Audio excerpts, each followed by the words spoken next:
Hello दोस्तों, welcome back to PW only IAS. जैसा कि आपको पता है, हम इंडियन पॉलिटी की एक बेसिक सीरीज को कंटिन्यू कर रहे हैं और उसमें आज का जो हमारा टॉपिक रहने वाला है that is basic structure doctrine. कैसे ये डॉक्ट्रिन डेवलप हुआ, क्यों इसकी जरूरत पड़ी, कौन कौन से इंपॉर्टेंट हमारे पास में सुप्रीम कोर्ट के वर्डिक्ट्स हैं जिनका हमें पता होना चाहिए कि एक्चुअल में सुप्रीम कोर्ट ने जो जजमेंट्स दिए उनमें ये बेसिक स्ट्रक्चर का आइडिया लाने की नौबत क्यों आई। दूसरी बात ये समझेंगे, क्या इसके बारे में कहीं कॉन्स्टिट्यूशन में प्रोविजन ही है या सिर्फ एक आइडिया है जिसको time to time Supreme Court के द्वारा इंटरप्रीट किया जाता है, इंटरप्रिटेशन दिया जाता है। तो देखो, ये जो बेसिक स्ट्रक्चर डॉक्ट्रिन का जो कॉन्सेप्ट है इसको हम थॉरोली समझने की कोशिश करेंगे, ये कैसे एवोल्यूशन में आया, और हम साथ में लास्ट में ये भी जानेंगे कि बेसिक स्ट्रक्चर के कौन कौन से पॉइंट्स हैं जो हमें ध्यान रखने हैं, जो कि कॉन्स्टिट्यूशन में से पिक किए हुए हैं बट वो बेसिक स्ट्रक्चर का पार्ट बन चुके हैं। तो उन चीजों को हम यहां पर डिटेल में जानेंगे। अब आगे बढ़ने से पहले आप लोगों के लिए दो क्वेश्चंस हैं, कोशिश करना इनका आंसर अभी आ जाए। अगर नहीं आता है तो जब वीडियो कंप्लीट होगा तब तक आपको आराम से समझ में आ जाएगा कि इन दोनों क्वेश्चंस का आंसर क्या हो सकता है। फर्स्ट क्वेश्चन क्या कह रहा है, consider the following statements regarding the basic structure of the constitution of India. First statement है, the supreme court of India explicitly defined what constitutes basic structure. Second statement, the parliament of India has defined with features what constitutes basic structure. Correct statement आपको choose करना है। पूछा क्या है भाई कि supreme court ने एक्सप्लिसिटली डिफाइन कर रखा है कि हाँ भाई, क्या चीज जो है उसको बेसिक स्ट्रक्चर के तौर पे देखा जाएगा। बताओ भाई, सही है कि गलत है। और दूसरा ये बोल रहा है कि पार्लियामेंट ने फीचर्स डिफाइन कर रखे हैं कि हाँ भाई, क्या कॉन्स्टिट्यूशन का कौन सा हिस्सा बेसिक स्ट्रक्चर का पार्ट है, कौन सा नहीं। तो इसका आंसर आपको देना है। दूसरा जो सवाल है वो ये कि the doctrine of basic structure in the context of Indian constitution applies to ordinary legislations, constitutional amendments. Correct statement आपको चूज करना है। पॉज करो, अपना आंसर रेडी कर लो। देखो इसका, अब देखो, आप इनका आंसर निकालो। आगे बढ़ते हैं वीडियो की तरफ। दोस्तों, पीडब्ल्यू ओनली आईएएस की तरफ से आप लोगों के लिए जो भी सेल्फ स्टडी पर रिलाई करने वाले स्टूडेंट्स हैं ना, उनकी सहायता के लिए, उनकी तैयारी को एक बूस्ट देने के लिए ये आईडीएमपी सेल्फ स्टडी प्रोग्राम 2025 अभी रन कराया जा रहा है। इनके डिफरेंट फेजेस हैं, जिनमें एक फेज ऑलरेडी चल रहा है, सेकंड फेज आपका नवंबर में स्टार्ट हो जाएगा, जिसकी डिटेल में आने वाले 2-4 सेकंड में आपको देने वाला हूं। देखो, इसमें इंटीग्रेटेड आपकी प्रिपरेशन पे ध्यान दिया जाएगा, जिनमें आप एमसीक्यूज की भी तैयारी करोगे, आंसर राइटिंग पर भी आपका पूरा फोकस रहेगा। एमसीक्यूज की बात करें तो 450 जीएस के, 4,500 तो जीएस के क्वेश्चंस और 700 से ज्यादा सी सेट के क्वेश्चंस आपको सॉल्व कराए जाएंगे, जो कि प्रीलिम्स में आपकी हेल्प करेंगे। और 450 से ज्यादा आपके मेंस की क्वेश्चन आंसर राइटिंग हो जाएगी, इससे आपकी मेंस में हेल्प होगी। साथ ही साथ 30 से ज्यादा टॉपिक्स के लिए आपको ऐसे राइटिंग प्रैक्टिस भी करवाई जाएगी। फर्स्ट फेज 20 अगस्त से 10 नवंबर है। सेकंड फेज इसकी बात करें तो 11 नवंबर से 25 जनवरी है। थर्ड फेज 1 फरवरी से 16 मार्च और फोर्थ फेज 23 मार्च से 11 मई तक। और फिफ्थ फेज है वो आपकी प्रीलिम्स एग्जाम हो जाएगी, उसके बाद में डिसाइड कर लिया जाएगा। सो द पॉइंट इज कि इस प्रोग्राम पे आप आराम से रिलाई कर सकते हैं अगर आप सेल्फ स्टडी बेसिस पर अपनी तैयारी को आगे ले जाना चाह रहे हैं तो। ठीक है, तो इस पे आप रिलाई कर सकते हैं। चलते हैं आगे। देखो, शुरुआत होती है इसके मतलब से, हमें इसका अर्थ पता होना चाहिए। बेसिक स्ट्रक्चर, जैसे कि नाम से ही पता पड़ रहा है, एक ऐसा डॉक्ट्रिन या एक ऐसा आइडिया जो कि बिल्कुल बेसिक है, बिल्कुल कोर है। इसका मतलब जिसको आप किसी भी हाल में एक तरीके से आप खत्म नहीं कर सकते, रिमूव नहीं कर सकते, दूर नहीं कर सकते। तो वो आइडियाज है ना, उन्हीं को कंबाइंडली बोल दिया जाता है बेसिक स्ट्रक्चर, जो कि मोर और लेस हमारे कॉन्स्टिट्यूशन के लिए एक बेडरॉक का काम करता है। जैसे हम मकान बनाते हैं तो नींव लगाते हैं ना, वैसे ही बेसिक स्ट्रक्चर जो है वो हमारे कॉन्स्टिट्यूशन की नींव है। और हमारे जो कॉन्स्टिट्यूशन मेकर्स थे उनके द्वारा इस चीज पर बड़े अच्छे से ध्यान दिया गया था कि देखो, हमने बहुत मुश्किलों का सामना किया है, बहुत स्ट्रगल करने के बाद में इंडिपेंडेंस मिली है, तो हमारे आने वाली जनरेशंस दुखी ना हो, वो कहीं पर भी चीजों को लेकर के, प्रिंसिपल्स को लेकर के एक दूसरे के गले ना रहते, या फिर परेशान ना हो, या फिर कहीं पर भी कॉम्प्रोमाइज ना करना पड़े, एक अच्छी जिंदगी वो जी सके। तो ऐसे में इंडियन कॉन्स्टिट्यूशन के जो बेसिक बेडरॉक है, कोर वैल्यूज हैं, उन्हीं को हम बेसिक स्ट्रक्चर बोल दिया करते हैं। फिर सवाल ये आता है कि क्या इसके बारे में कॉन्स्टिट्यूशन में कोई प्रोविजन है? नहीं। देखो, इसका प्रोविजन जो है वो जुडिशियल प्रोसीडिंग के आधार पर डेवलप हुआ है। कहीं पर भी ना तो आपको इसके बारे में कॉन्स्टिट्यूशन में प्रोविजन मिलेगा और ना ही कहीं पर भी सुप्रीम कोर्ट ने इसकी कोई डेफिनेशन दी है? आज तक भी इसकी कोई प्रॉपर डेफिनेशन आपके पास में नहीं है। बस इतना सा ही है कि बेसिक स्ट्रक्चर की जब बात आती है तो उस टाइम पर सुप्रीम कोर्ट जो कि गार्जियन ऑफ कॉन्स्टिट्यूशन है, वो कहीं ना कहीं अपनी तरफ से इंटरप्रीट करेगा इंडियन कॉन्स्टिट्यूशन को और बता देगा कि भाई ये चीज चेंज हो सकती है, ये नहीं हो सकती, क्योंकि हमें हमारे कॉन्स्टिट्यूशन की कोर वैल्यूज, बेसिक वैल्यूज को नहीं खत्म करना। जैसे कि आप जस्टिस की बात करते हो, जैसे कि आप इक्वालिटी की बात करते हो, जैसे कि पार्लियामेंट, जुडिशरी और एग्जीक्यूटिव इनके बीच के बैलेंस की बात करते हो। ये कई चीजें हैं जो समय के साथ में इवॉल्व होती चली गई। तो ऐसे में बेसिक स्ट्रक्चर की बात करें तो इसका मेन पर्पस क्यों है, क्यों लाया गया, इसके पीछे सिंपल सा लॉजिक ये है कि हमें पता है कि हम हमारे कॉन्स्टिट्यूशन को आर्टिकल 368 के आधार पर अमेंड कर सकते हैं, पर इसका पावर किसके हाथ में है? पार्लियामेंट। अब इसका मतलब तो ये हुआ कि पार्लियामेंट जो चाहे वो चीज चेंज कर सकती है। अब आप बताओ, अगर पार्लियामेंट आर्टिकल 368 का यूज करते हुए आर्टिकल 368 को खुद को भी चेंज कर दे और बाकी जो प्रोविजंस है वो भी चेंज कर दे, तो कोई जरूरी थोड़ी ना है कि हर बार पार्लियामेंट की कॉम्पोजिशन कुछ ऐसी होगी जो कि कोर वैल्यूज की इज्जत करे, है ना? तो वहां पर हमें जरूरत पड़ती है कि कॉन्स्टिट्यूशन की कोर वैल्यूज, बेसिक वैल्यूज को हम बचा करके रखें। और बचाने की गारंटी, बचाने की रिस्पॉन्सिबिलिटी किसको दी है भाई? हमने सुप्रीम कोर्ट को। तो सुप्रीम कोर्ट ने यह बात कह दी कि देखो, आर्टिकल 368 के तहत पार्लियामेंट कॉन्स्टिट्यूशन को चेंज कर सकती है, अमेंड कर सकती है, बट बेसिक स्ट्रक्चर को बिल्कुल हाथ नहीं लगा सकते। बेसिक स्ट्रक्चर क्या है वो आगे आगे और आपको समझ में आ जाएगा। प्रेजेंट पोजीशन ये है कि आर्टिकल 368 पार्लियामेंट को एम्पावर करता है, जो कि हम ऑलरेडी प्रीवियस वीडियो में देख चुके हैं कि किस तरीके से पार्लियामेंट को ये चीज दी हुई है, ये ऑथराइज किया हुआ है कि जी आप कॉन्स्टिट्यूशन को as per the requirement amend कर सकते हैं। बट पॉइंट इज कि क्या वो सब कुछ चेंज कर सकते हैं? तो जवाब आ जाएगा जी हां, बिल्कुल सब कुछ चेंज कर सकते हैं, including fundamental rights. But basic structure में जिस चीज को इंक्लूड कर दिया ना, वो चेंज नहीं कर सकते। तो एक लिमिटेशन लगा दी यहां पर पार्लियामेंट के, है ना? अनलिमिटेड जो पावर थी, जो शुरू में हम देख सकते हैं, मैं अभी केस बाय केस हम समझेंगे कैसे ये डेवलपमेंट हुआ, बट जो शुरू में एक फ्रीडम दी थी पार्लियामेंट को, वो फ्रीडम कहीं ना कहीं कंट्रोल कर दी गई। और वो कंट्रोल का प्रोसेस क्या रहा वो हम समझते हैं, जिसको हम बोलेंगे evolution of basic structure doctrine. पहला केस आता है इसमें, शंकरी प्रसाद केस। ये बहुत इंपॉर्टेंट केस है 1951 का। होता क्या है जी, हमारे कॉन्स्टिट्यूशन को अमेंड किया जाता है, फर्स्ट अमेंडमेंट 1951 में ही ला दिया जाता है, प्रधानमंत्री नेहरू जी बनते हैं और आपको पता है मेजोरिटी कांग्रेस के पास रहती है पार्लियामेंट में, बढ़िया। तो ऐसी परिस्थितियों में ये फर्स्ट कॉन्स्टिट्यूशन अमेंडमेंट एक्ट लाया गया। तो इसमें यह था कि भाई गवर्नमेंट के द्वारा कई वेलफेयर स्कीम चलानी है, कई लैंड रिफॉर्म से रिलेटेड काम करने हैं, क्योंकि जमींदारी, महलवाड़ी, रेयतवाड़ी के चलते बहुत सी जमीन कुछ लोगों के हाथों में इकट्ठा हो गई थी, बाकी लोग गरीबी के चंगुल में फंसे हुए थे। तो क्यों ना हम लैंड रिसोर्स को रीडिस्ट्रीब्यूट करें, रीसेटल करें, क्योंकि अंग्रेजों ने पूरा मामला बिगाड़ दिया था। तो उसके लिए फिर अल्टीमेटली आपका आर्टिकल 31 जो है, उसके तहत जो राइट टू प्रॉपर्टी है, उस पर सवाल उठ गया। कहने का मतलब ये कि यहां पर फर्स्ट कॉन्स्टिट्यूशनल अमेंडमेंट एक्ट 1951 के आधार पर एक तो राइट टू प्रॉपर्टी को कहीं ना कहीं थोड़ा सा डाउन कर दिया गया, कमजोर किया गया, क्योंकि एक इंडिविजुअल के पास में पता नहीं 3 4 5 गांव जितनी जमीन पड़ी है, अब उस इंडिविजुअल से जमीन लेकर के लैंड को आप लोगों में डिस्ट्रीब्यूट कर रहे हो, सेटल कर रहे हो, तो वो बंदा तो ऑब्जेक्शन करेगा ही ना। तो ऐसी परिस्थितियों में उसका राइट टू प्रॉपर्टी अगर बना रहेगा, तो सरकार चाहकर भी कोई भी डायरेक्टिव प्रिंसिपल को इंप्लीमेंट नहीं कर सकेगी, किसी भी तरीके के नए कदम नहीं उठा सकेगी डेवलपमेंट के नाम पर या रिफॉर्म्स के नाम पर। तो ऐसे में राइट टू प्रॉपर्टी यहां पर फर्स्ट अमेंडमेंट के आधार पर कहीं ना कहीं थोड़ा सा डाउन चला गया, कमजोर चला गया, केस चला गया सुप्रीम कोर्ट में, और उसी केस का नाम हम समझ रहे हैं शंकरी प्रसाद केस है। तो सुप्रीम कोर्ट ने ये कह दिया, देखो जी, आर्टिकल 368 के आधार पर पार्लियामेंट जो है वो कॉन्स्टिट्यूशन के पार्ट्स को चेंज कर सकती है, अमेंड कर सकती है, इवन फंडामेंटल राइट्स को भी।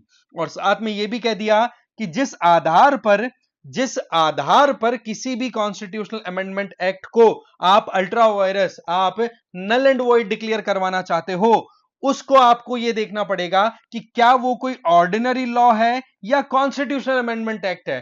तो ऐसे में फर्स्ट अमेंडमेंट किया गया था कॉन्स्टिट्यूशन को, तो उसको आर्टिकल 13 की डेफिनेशन से दूर रखा गया। इसका मतलब ये कि आर्टिकल 13 ये कहता है कि अगर कोई भी चेंज, अगर मतलब आप कह सकते हो, इस शंकरी प्रसाद केस तक ये बात क्लियर हो गई कि अगर कोई भी ऑर्डिनरी लॉ लाया जाता है, जो नॉर्मली हमारे एक्ट्स आते हैं, आपको पता है बहुत सारे, तो बोलो उन एक्ट्स के द्वारा अगर फंडामेंटल राइट्स का वायलेशन होता हुआ दिखे, तब तो देखो आर्टिकल 13 के आधार पर जुडिशियल रिव्यू लग करके अल्टीमेटली उस पर्टिकुलर लॉ को आप नल एंड वॉइड खत्म कर सकते हैं।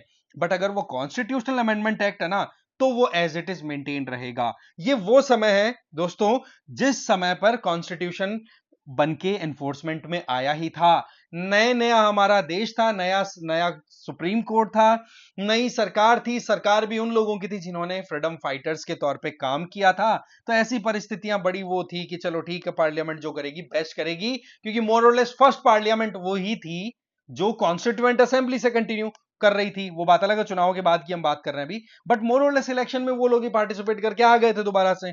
सो द पॉइंट इज कि कहीं ना कहीं यहां पर पार्लियामेंट को सुप्रीम कंसिडर कर लिया था शंकरी प्रसाद केस में सुप्रीम कोर्ट ने, कि देखो पार्लियामेंट अगर ऑर्डिनरी लॉ लाए ना, तब तो देखो फिर भी आर्टिकल 13 के आधार पर उसको नल एंड वॉइड डिक्लेयर किया जा सकता है अगर वो फंडामेंटल राइट्स के अगेंस्ट में जाता हुआ दिखता है तो। अदरवाइज कॉन्स्टिट्यूएंट अमेंडमेंट एक्ट है, तब तो देखो वो मेंटेन रहेगा, कोई प्रॉब्लम उसमें नहीं है। तो कहने का मतलब ये एक अपने आप में बड़ी इंटरेस्टिंग चीज यहां पे आई थी। इसका मतलब सरकार की तरफ से कोई चीज की जा रही है तो उसको लेकर के इंडिविजुअल के राइट अगर कॉम्प्रोमाइज हो रहे तो वो पहुंच गए कहां, सुप्रीम कोर्ट में। तो फर्स्ट जो केस है वो क्या क्लियर कर रहा है कि आर्टिकल 13 के अंडर में केवल ऑर्डिनरी लॉस को ही कंसिडर किया जाएगा, कॉन्स्टिट्यूशनल अमेंडमेंट एक्ट्स को नहीं।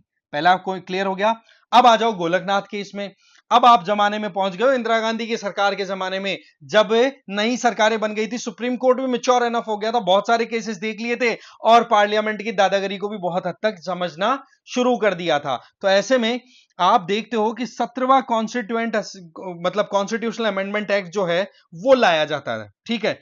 उस टाइम पर आप देखते हो कि केस गया कहां पर, सुप्रीम कोर्ट में। और सुप्रीम कोर्ट में केस इसलिए गया कि भाई फर्स्ट अमेंडमेंट जो था, फर्स्ट अमेंडमेंट में एक बड़ी इंटरेस्टिंग बात जो प्रीवियसली मैंने आपको बता दी है कि 9th शेड्यूल जो है हमारे कॉन्स्टिट्यूशन में वो ऐड कर दी थी। और वो इसलिए कि कल को ना अगर कोई ऐसा कानून बनाना पड़े जो कि कॉन्स्टिट्यूशन के फंडामेंटल राइट्स या जुडिशियल रिव्यू के अंडर आते ही कहीं ना कहीं उसको सुप्रीम कोर्ट स्टक डाउन कर सकता है, खत्म कर सकता है, तो उसको उठा करके शेड्यूल 9 में डाल देंगे तो वो जुडिशियल रिव्यू से इम्यून हो जाएगी, एकदम सेपरेट हो जाएगी। मतलब शेड्यूल 9 इसीलिए जोड़ी गई थी कि पार्लियामेंट के द्वारा बनाए हुए कानूनों को या फिर स्टेट के द्वारा बनाए हुए कानूनों को अगर शेड्यूल 9 में एंट्री दे दी तो फिर बाद में सुप्रीम कोर्ट में आप उसको चैलेंज नहीं कर पाओगे।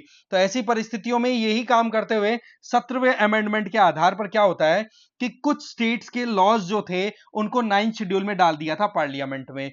तो ऐसी परिस्थितियों में मामला चला गया सुप्रीम कोर्ट में कि 9th शेड्यूल में डाल दिया भाई, पर आप देखो तो सही कम से कम कि वहां पर लोगों के फंडामेंटल राइट्स को कॉम्प्रोमाइज होते हुए देखा जा रहा है। तो यहां पर सुप्रीम कोर्ट भाई गारंटर बने फंडामेंटल राइट का, तो सुप्रीम कोर्ट आ जाता है इसमें केस में अपने रोल में और क्या कहता है कि फंडामेंटल राइट्स जो है वो इम्यूटेबल है, ट्रांसेंडेंटल है। ट्रांसेंडेंटल का मतलब आप इसको बिल्कुल चेंज नहीं कर सकते। दैट मींस फंडामेंटल राइट्स को एकदम स्ट्रांग बना दिया।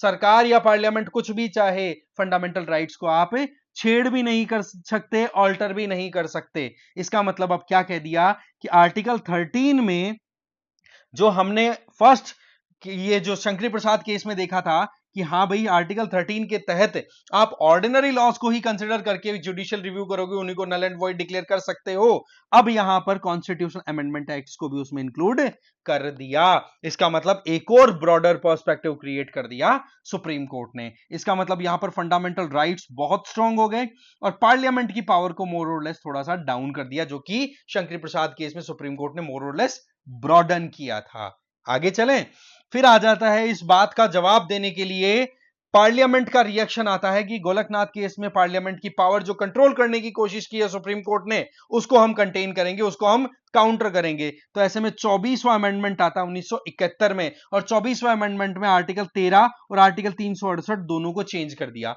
आर्टिकल 368 पार्लियामेंट को एम्पावर करता है कि कॉन्स्टिट्यूशन में अमेंडमेंट लाए जा सकते हैं, आर्टिकल 13 कहता है जुडिशियल रिव्यू। तो दोनों को चेंज इस तरीके से कर दिया कि भाई आर्टिकल 368 का यूज करते हुए पार्लियामेंट फंडामेंटल राइट्स को चेंज कर सकती है, even can take away, delete भी कर सकती है, रिमूव भी कर सकती है, यहां तक कह दिया। और उसका असर जो है वो आर्टिकल 13 के तहत नहीं होगा। इसका मतलब यहां पर कहीं ना कहीं पार्लियामेंट को बहुत सुप्रीम बना दिया, फंडामेंटल राइट्स के कंपेयर। अब पार्लियामेंट का क्या काम करेगी भाई, सीधी बात है, सरकार के द्वारा कोई प्रोसीजर काम करना। वो प्रोसीजर क्या होते हैं, क्या करेगी सरकार, जो डीपीएसपी उनको गाइड कर रहे हैं, तो यहां पर डीपीएसपी को और ज्यादा स्ट्रांग बना दिया फंडामेंटल राइट्स के कंपैरिजन में। तो इस तरीके से ये गोलकनाथ केस का काउंटर आता है पार्लियामेंट की तरफ से। फिर केस पहुंचता है अगेंस्ट सुप्रीम कोर्ट में, जब केशवानंद भारती केस हम पढ़ते हैं। इसमें यह था कि देखो, गोलकनाथ केस में सुप्रीम कोर्ट ने यह कहा था कि पार्लियामेंट जो है वो फंडामेंटल राइट्स को ऑल्टर नहीं कर सकती, चेंज नहीं कर सकती। बट अब जो केशवानंद भारती केस है उसमें क्या कह दिया कि देखो, जो 24वां अमेंडमेंट के आधार पर पार्लियामेंट के द्वारा जो काम किए गए, जो क्या था कि आर्टिकल 13 और आर्टिकल 368 को अमेंड किया गया, उसको अपहेल्ड कर दिया। उसको बोला कि पार्लियामेंट की पावर है, आर्टिकल 13 और 368 को अपने हिसाब से चेंज किया, कोई प्रॉब्लम नहीं है। बट यहां से अब उस पार्लियामेंट की पावर को रिकॉग्नाइज भी किया गया, बट एक लिमिट भी लगा दी, और वो लिमिट थी आपकी डॉक्ट्रिन ऑफ बेसिक स्ट्रक्चर। क्या कहा कि पार्लियामेंट चाहे वो कर सकती है, कॉन्स्टिट्यूशन में चेंजेस लाना चाहती है, कर सकती है, कोई प्रॉब्लम नहीं है, बट कंडीशन इज वो बेसिक स्ट्रक्चर को ऑल्टर नहीं कर सकती। और बेसिक स्ट्रक्चर क्या है, जो मैंने बता दिया आपको, कोर वैल्यूज जिनके आधार पर हमारा कॉन्स्टिट्यूशन टिका हुआ है। फिर आप देखते हो इमरजेंसी पीरियड की बात आ जाती है, इंदिरा गांधी के चुनावों को लेकर के गर्मा गर्मी हो जाती है। राजनारायण जो इंदिरा गांधी के खिलाफ चुनाव लड़ रहे थे, उनको यह लगा कि धांधली से इंदिरा गांधी ने चुनाव लड़े हैं। इलाहाबाद हाईकोर्ट में केस चला गया, इलाहाबाद हाईकोर्ट ने इंदिरा गांधी जी की जो आप कह सकते हो जो एमपीशिप थी, मेंबर ऑफ पार्लियामेंट की सीट थी, उसको कैंसिल करने का ऑर्डर दे दिया है। फिर मामला सुप्रीम कोर्ट में जाता है। सुप्रीम कोर्ट ये कहता है कि भाई प्राइम मिनिस्टर के तौर पे आप काम नहीं करोगे, या फिर आप केवल वर्चुअल अपनी प्रेजेंस ही दे सकते हो, बाकी और काम में वोटिंग में पार्टिसिपेट नहीं करते जब तक कि पूरा मामला क्लियर नहीं होता। इतने में 39वां अमेंडमेंट आ जाता है 1975 में। वहां पर आप क्या देखते हो कि prime minister, Lok Sabha speaker, chief minister, speaker of legislative assembly, president, बोला इनके इलेक्शन से रिलेटेड कोई भी अगर मुद्दा आता है तो वो कोर्ट में नहीं जाएगा। अब आप देख लो, पार्लियामेंट के इशू, एग्जीक्यूटिव के इश्यूज को जुडिशियरी से कितना दूर ले जाने की कोशिश कर दी। ऐसे में ये अपने आप में बेसिक स्ट्रक्चर के डॉक्ट्रिन को कहीं ना कहीं अफेक्ट करने वाला काम था कि भाई सीधी बात है, कहीं पर डिस्प्यूट है तो उसकी सुनवाई के लिए जुडिशरी है। भाई आप जुडिशरी को बिल्कुल नेस्त नाबूद कर रहे हो यहां पर कि काम ही नहीं कर सकता। तो ऐसी परिस्थितियों में ये जो अमेंडमेंट था 39th अमेंडमेंट, ये कहीं ना कहीं सुप्रीम कोर्ट के ऊपर एक तरीके से लिमिटेशन इंपोज करने की कोशिश की गई थी। फिर उसके बाद में केस जो था इंदिरा नेहरू गांधी केस 1975, मैंने बताया इलेक्शन का, उसमें सुप्रीम कोर्ट ने आर्टिकल, ये जो 39th अमेंडमेंट था, इसको इनवैलिडेट करार कर दिया। कह दिया कि भैया ऐसे काम नहीं चलेगा, जो भी डॉक्ट्रिन, जो भी काम आप ऑर्डिनरी लॉस के थ्रू कर रहे हो, कॉन्स्टिट्यूशन का अमेंड करते हुए कर रहे हो, तो भाई साहब उसका तो जुडिशियल रिव्यू होगा, उसको तो समय रहते हुए चेक किया जाएगा, क्योंकि ultimately judicial review is a part of basic structure. ये बात बोल दी। इसका मतलब क्या हुआ कि आर्टिकल 13 के तहत जो भी जुडिशियल रिव्यू होने हैं फंडामेंटल राइट्स के कॉन्ट्रावेंशन को लेकर के, कहीं पर भी कॉन्फ्लिक्ट आ रहा है तो भाई आप उसको दूर नहीं कर सकते। तो यहां से अब आप देखो धीरे धीरे जुडिशियल रिव्यू आप कह सकते हो, या फिर बेसिक स्ट्रक्चर का जो डॉक्ट्रिन है वो कैसे एक्सपेंड हो रहा है। फिर 42वां अमेंडमेंट आता है जिसको मिनी कॉन्स्टिट्यूशन बोलते हैं। कितने सारे चेंजेस उसमें हुए। उसमें क्या कर दिया पार्लियामेंट ने कि पार्लियामेंट आर्टिकल 368 को अमेंड करती है और ये कह देती है कि भाई पार्लियामेंट के पास में अनलिमिटेड पावर्स हैं, वो चाहे वो चेंज कर सकती है। अगेन वही बात कर दी जो बात यहां पर 39th अमेंडमेंट के आधार पर करने की कोशिश की थी, या फिर 24th अमेंडमेंट के आधार पर करने की कोशिश की थी। अब क्या कहते हो कि यहां पर यह कह दिया कि अमेंडमेंट पार्लियामेंट के द्वारा किया जाता है तो उसको अगेन कोर्ट के अंदर चैलेंज नहीं किया जाएगा। इस तरीके से आप देखो कितना गजब का कॉन्फ्लिक्ट चल रहा है। अब इस कॉन्फ्लिक्ट को आप कॉन्फ्लिक्ट ना समझे, इसको हमारे डेमोक्रेटिक सिस्टम की एक गजब की बैलेंसिंग अप्रोच देखिए, जिसमें आर्टिकल 50 ये कहता है कि तीनों जो ऑर्गन्स हैं, जुडिशरी, एग्जीक्यूटिव एंड लेजिस्लेचर, तीनों एक दूसरे को चेक एंड बैलेंस करेंगे। तो पार्लियामेंट और जुडिशरी दोनों के बीच में गजब का डिबेट चल रहा है। फिर बाद में मिनर्वा मिल्स केस आता है 1980 में। उसमें 42nd अमेंडमेंट के आधार पर जो भी बेसिक स्ट्रक्चर को कॉम्प्रोमाइज करने वाले चेंजेस किए गए थे उनको सबको इनवैलिडेट करार कर दिया और बोला कि judicial review is a part of basic structure. और जुडिशियल रिव्यू को आप कैसे दूर ले जा सकते हो। और ये जो किया गया था ना कि कोई भी अमेंडमेंट आप कोर्ट में चैलेंज ही नहीं कर सकते, इसका मतलब जुडिशियल रिव्यू को आप खत्म कर रहे हो, जबकि judicial review is a part of basic structure. तो ऐसे में बोला ये चीज चलेगी नहीं। फिर बमन राव केस आता है 1981 में। उसमें बेसिक स्ट्रक्चर के लिए क्लैरिटी ला दी कि बेसिक स्ट्रक्चर डॉक्ट्रिन जो है वो सारे अमेंडमेंट्स या सारे लॉज के ऊपर एप्लीकेबल नहीं होगा। ये लागू किस पे होगा?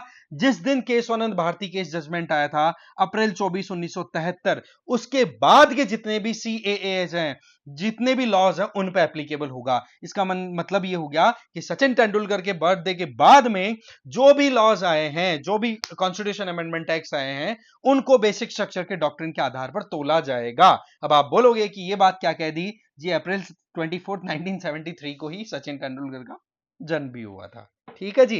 अब आ जाओ, ये जो केशवानंद भारती केस के अंदर डॉक्ट्रिन जो आया था, इसकी क्लैरिटी होगी, राइट। फिर आ जाओ IR Coelho versus state of Tamil Nadu 2007। आपके दिमाग में चल रहा होगा कि शेड्यूल 9 का क्या हुआ, जो फर्स्ट अमेंडमेंट के आधार पर ऐड हुई थी। देखो जी दोस्तों, यहां पर ये चीज भी क्लियर कर दी कि 9th शेड्यूल जो है, उसके अंडर में उसको इम्यून बनाया था जुडिशियल रिव्यू से, but judicial review is a part of basic structure, that's why 9th schedule can not be retained away from the judicial review.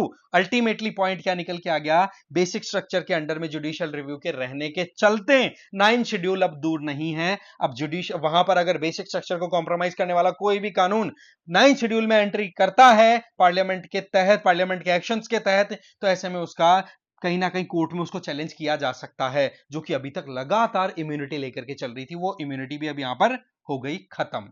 अब हमारे पास में कुछ इंपॉर्टेंट चीजें आती हैं, वो हम देखते हैं कि भाई हमारे कॉन्स्टिट्यूशन को अमेंड करने से रिलेटेड और कौन कौन से प्रोविजंस हैं जिनको हम बेसिक स्ट्रक्चर के आधार पर देखें तो समझना जरूरी है। देखो, एक तो चीज हमें ये ध्यान होनी चाहिए कि 99th अमेंडमेंट की बात हम ऑलरेडी कर चुके हैं, जिसमें ये बात निकल के आई थी कि भाई सुप्रीम कोर्ट या हायर जुडिशरी के अंदर जो जजेस की अपॉइंटमेंट होती है वो भी कॉलेजियम सिस्टम के आधार पर होती है, और कॉलेजियम सिस्टम की अगर हम बात करें तो वो मोटा मोटा हायर जुडिशरी के लोग ही होते हैं। मोटी बात करें तो सुप्रीम कोर्ट के ही सुपर जजेस होते हैं, जिसमें चीफ जस्टिस होते हैं, उनके अलावा 4 सुप्रीम जज या फिर सीनियर मोस्ट जज, उनके द्वारा रिकमेंडेशन दी जाती है, और उस रिकमेंडेशन के ऊपर फिर बाद में प्रेसिडेंट को ठप्पा लगाना होता है। तो ऐसे में जुडिशरी के ऊपर थोड़ा सा कंट्रोल करने का एफर्ट करने की कोशिश की गई थी पार्लियामेंट के द्वारा, और उसके तहत 99th अमेंडमेंट लाया गया, और उसी के तहत आप देखते हो नेशनल जुडिशियल अपॉइंटमेंट कमीशन के अपॉइंटमेंट के प्रोविजन भी किए, जिसमें आप देखते हो कि अपॉइंटमेंट में एक्सक्लूसिवली जुडिशरी ना इंक्लूड होते हुए वहां पर अब लीडर ऑफ ऑपोजिशन और जो रूलिंग पार्टी के लीडर हैं वो भी मिलकर के डिसीजन में साथ देंगे। बट ऐसी परिस्थितियों में ये कहीं ना कहीं पावर सेपरेशन का जो मैकेनिज्म है, जिसमें हम आर्टिकल 50 की बात करते हैं कि भाई पावर सेपरेशन होनी जरूरी है, तीनों ऑर्गन से एक दूसरे को चेक एंड बैलेंस करें, तो ऐसे में आप क्या देखते हो? पावर सेपरेशन का डॉक्ट्रिन यहां पर कॉम्प्रोमाइज होता है, और उसी चीज को ध्यान रखते हुए सुप्रीम कोर्ट ने ये कह दिया कि article 50 separation of power between legislature, executive and judiciary is a part of basic structure, that's why this constituent amendment act of 99th number का, ठीक है, दिस इज इनवैलिड और we can say null and void. Ultimately ये हो गया collapse, right. अब हम देख लेते हैं कि बेसिक स्ट्रक्चर के अंदर कौन कौन सी बातें इंक्लूड अभी तक हो चुकी हैं। समय समय पर सुप्रीम कोर्ट और बताता रहता है, याद रख लेना भाई, बहुत जरूरी है। सबसे पहली चीज, सुप्रीम कोर्ट ने बेसिक स्ट्रक्चर का जो फीचर है इसको टाइम टू टाइम चेंज किया, अपनी तरफ से अपडेट किया, जैसे कि separation of power between legislature, executive and judiciary, ये भी बेसिक स्ट्रक्चर का पार्ट है।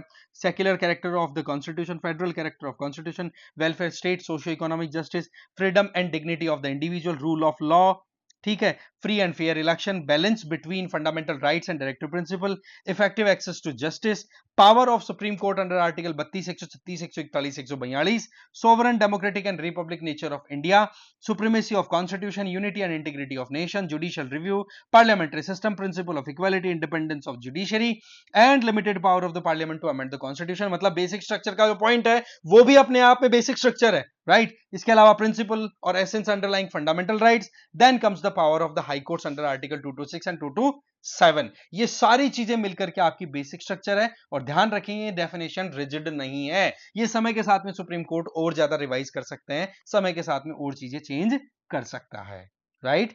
अब देखो इनके आंसर्स की बात कर लेते हैं।